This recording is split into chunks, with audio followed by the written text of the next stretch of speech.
Hello and welcome back to Rage Gaming and welcome back to Baldurs Gate. Today I'm back with a new build. This insane triple multi-class with massive burst potential. The concept is all about a monstrous surprise attack round to really open a fight. This class mix of Vengeance Paladin, Assassin Rogue, and Great Old One Warlock leads to crazy openers with a lot of different things happening at once. In the case of, say, a successful surprise attack, our Assassin subclass will provide 100% crit chance on any surprise targets and general bonus initiative and more likely chance to hit those targets that haven't had a turn yet. The Paladin and Assassin combo pushes us to 3 attacks a turn, 4 if we're hasted, which we will be before the start of a fight. Our attacks and Divine Smites will constantly crit, and that leads to the Great Old One Warlock causing the crits to AoE fear enemies, meaning they have to save a wisdom throw every single time or be feared, which will happen so much that they just will. Assassin will reset our actions and bonus actions when the true combat begins post-surprise,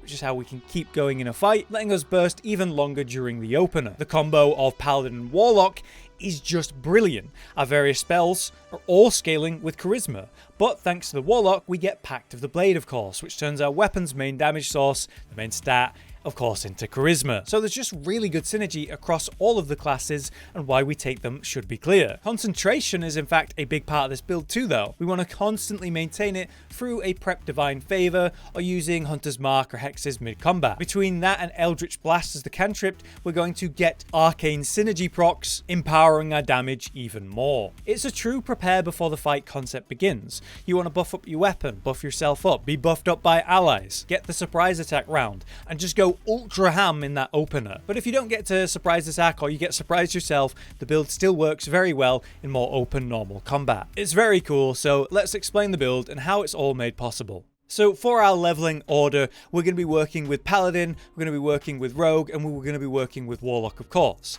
But to begin with, we're actually going to go with Paladin all the way to level 6. This is going to get us our aura, extra attack, and basically kind of get us started in an early playthrough. At level 1, we can choose our Oath of Vengeance subclass, which nets us Inquisitor's Might, which is going to be an important aspect of it, and then we have our ability points to soar. This is the setup that I'm going to have. 14 Dex to allow us to have higher initiative, which is going to be important for an assassin playstyle like this. High enough constitution to survive since we will be up in the brunt of the melee. Our lower wisdom can be carried by protection aura, and then charisma being our main damage stat wants to be the highest. As you can see, I'm only at 16 though. Ideally, you'll start at 17 by dropping down to 10 wisdom like so. This would allow you to in Act 1 pick up Ethel's hair from her storyline, letting her live when you beat her up. You get to choose a +1 point to any main skill, so obviously we give it to charisma, which would get you to 18. Then on your first feat, you'd +2 to charisma to get to 20 and reach the max modifier. But in my case, where I'm not using that permanent buff in Act 1, I'm starting with 12 wisdom and 16 charisma to get to 18 charisma and be a +4 charisma check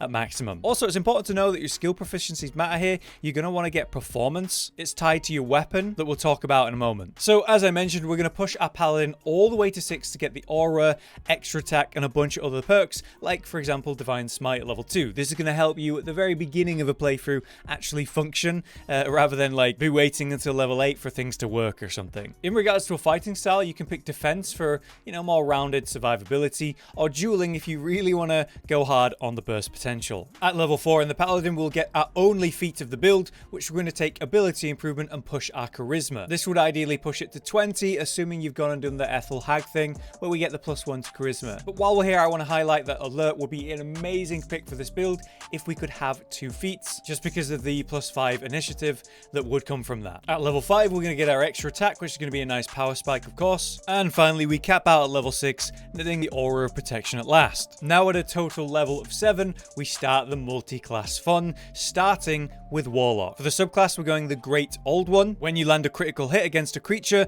Mortal Reminder causes that creature and any nearby enemies to have to succeed a wisdom saving throw or be frightened. So that's where that AoE fear starts coming in. In regards to cantrips, it's the classic pick of the best cantrip, Eldritch Eldritch Blast, and really good is Friends for just general gameplay and persuasion as you play the open world. In regards to spells, Hex is going to be a great pick as a concentration focus. It's an alternative to Hunter's Mark, and then Hellish Rebuke allows us to deal a bit of damage with fire whenever we're attacked. At the second level of Warlock, we're going to get Eldritch Invocations, where of course we're going to be taking Agonized Blast to scale Eldritch Blast with Charisma. The second is more up to you. Of course, Repelling Blast can be very useful in combat, Devil's Sight to see through, Beguiling Influence, all of these are really good. Finally, at a total level of 9, we reach Warlock level 3, where we can pick up our Pact of the Blade and begin scaling our damage with Charisma with the weapon. This will be a major turning point in a playthrough. I also recommend you pick up Invisibility at this point, which will help us basically always have that option, that ability to enter a fight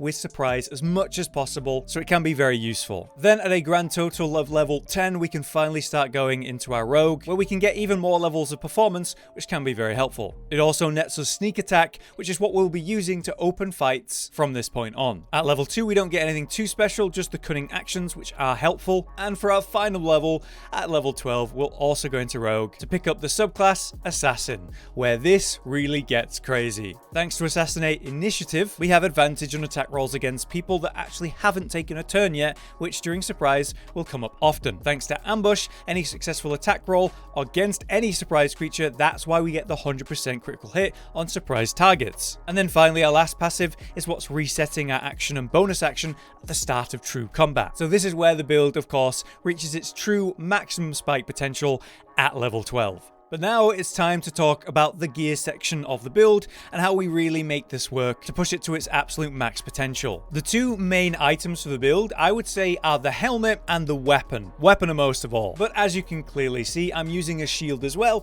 and that is important too, as we'll mention. Of the two most important items, the helm and the weapon, the first one you'll get will be the helm, the Diadem of Arcane Synergy. This has synergetic moments. When you inflict a condition, you get Arcane Synergy for 2 rounds. So as we mark and debuff enemies, this just happens. When we have Arcane Synergy, this means our weapon attacks deal extra damage equal to the affected entity's spell casting ability modifier. In short, we're raising the damage we're dealing. The weapon, on the other hand, is the all-important Harmonic Jeweler. This is vital, and it comes in Act 3. Before you reach Act 3, you'd want to be using like a nice finesse weapon, a rapier of any kind, or otherwise that works, but this is the ideal one because it comes with Mellow Harmony. You make a performance check, which is why we were raising our performance from the Rogue and the Paladin levels, and when you succeed, all your melee weapon attacks get an additional damage equal to your Charisma modifier for 10 turns. So this is actually a massive damage increase, and it lasts 10 turns, so that's pretty much every fight fully. Amazingly, this comes back after a short rest, just like say your Warlock spell slots and otherwise, so you're able to go really hard every short rest, especially with this ability. Probably the most important item of the whole build. You buy this in Act 3 at Dandelion's Dancing Axe in the Worm's Crossing, so basically the moment you hit Act 3, you can get this just by buying it. Now, in regards to the other pieces, there's a bunch of good suggestions I can make, but those two are the most vital. Let's talk about the shield. Obviously, I'm using this legendary one here, Viconia's Walking Fortress. It's amazing when you're dealing with spellcasters. You get extra force damage. When you take a melee hit, you can kind of reaction punish people. That might knock them prone, which then makes them more vulnerable to following hits. It also comes with Reflective Shell, which is insane, reflecting any projectiles cast at you for 2 turns every short rest on a bonus action. Crazy. There's only one shield that I would recommend over this, and I would probably recommend you run that over this in general. Because we really need initiative, there's one shield that provides exactly that. It's this one, the Sentinel Shield. You can get that one in Act 2, but there's going to be a bunch of useful shields with useful passives on the way to either of these. For another piece of armor that would be really good for this build, it's the Hell Dusk Gloves, because it's going to raise how much burst we actually have. It literally just means your weapon attacks deal extra fire damage, which adds to your total burst, of course. You get these in Act 3, but there's a weaker version, the Flawed Hell Dusk Gloves, you get in Act 2, providing the same increase to damage in the form of fire damage, but with slightly smaller numbers. So you could get this in Act 2, and then upgrade to the true Hell Dusk Gloves in Act 3. For the boots, I really like the Boots of Striding. When you cast a spell that requires concentration, you get momentum. Momentum increases your movement speed so you can get to your targets. And it comes with this sort of passive. When you're concentrating, you cannot be knocked prone or moved against your will. In this gameplay, we're going to be concentrating so often, always, basically, that this passive's just always going, which is really nice. And we get a bit of athletics for our trouble. So they're a good pair of boots for sure. The chest piece, you can see I'm wearing the legendary Hell Dusk armor. This is just kind of more fluff, giving us nice defense, potentially burning enemies that attack us. We can't be burned, we're resistant to fire damage, we reduce damage taken.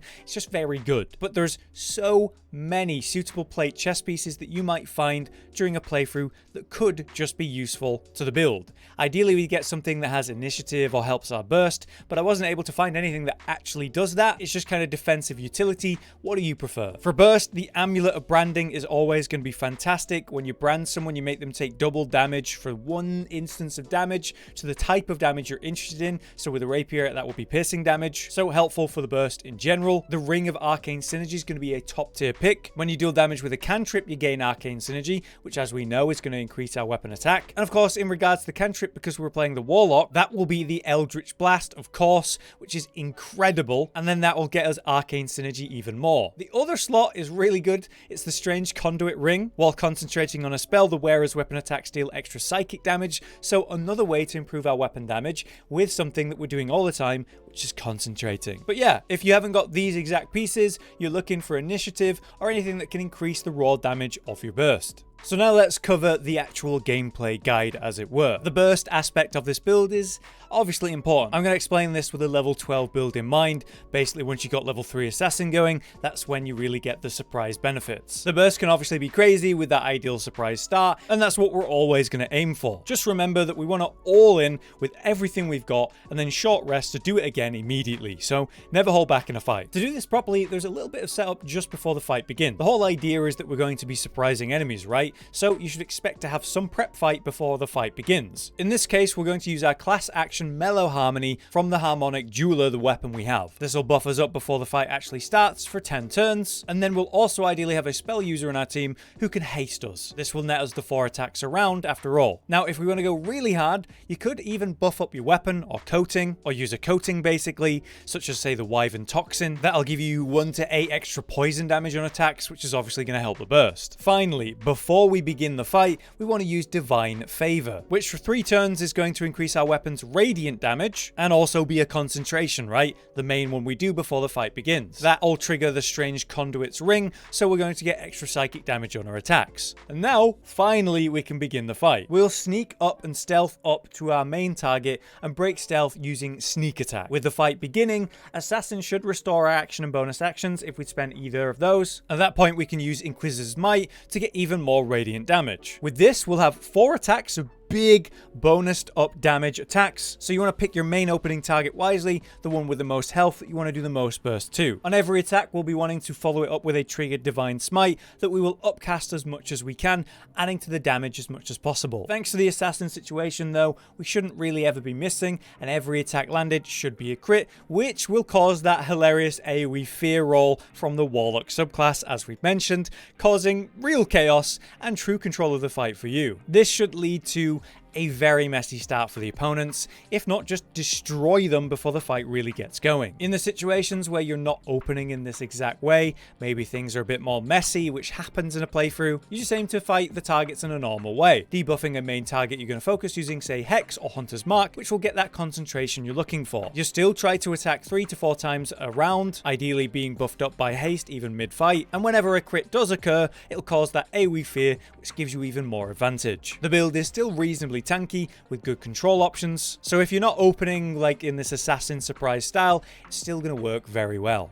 But there you have it, this ridiculously bursty Vengeance, Paladin, Assassin, Great Old One, Warlock thing. It's interesting to see such a triple up actually work, but you know, as I've mentioned in say the multiclass videos, when you triple up, you're always making some kind of sacrifice, and in this case, we only have the 1 feat to work with. This build would feel so much better if we had another one, but then you're giving up something like the Paladin aura, so it's just pick your poison really. This version of the build though, is the best balance we can see, packing a very strong punch, especially when you're opening in that true stealth, surprise attack way. But, you know, in regards to the whole like triple class issue, we could tone things back a bit. Maybe you go for a more consistent, less bursty option. Maybe the assassin becomes a thief and you get an extra bonus attack, or you drop that subclass entirely and just be, say, a Paladin Warlock, which is very strong in general, getting higher, say, spell slots, more feats to work with, being less bursty, sure, but being more consistent as a build. You'd be able to push into, say, Deepened Pact and get another extra attack version there. But yeah, there's lots of ways you could run something like this,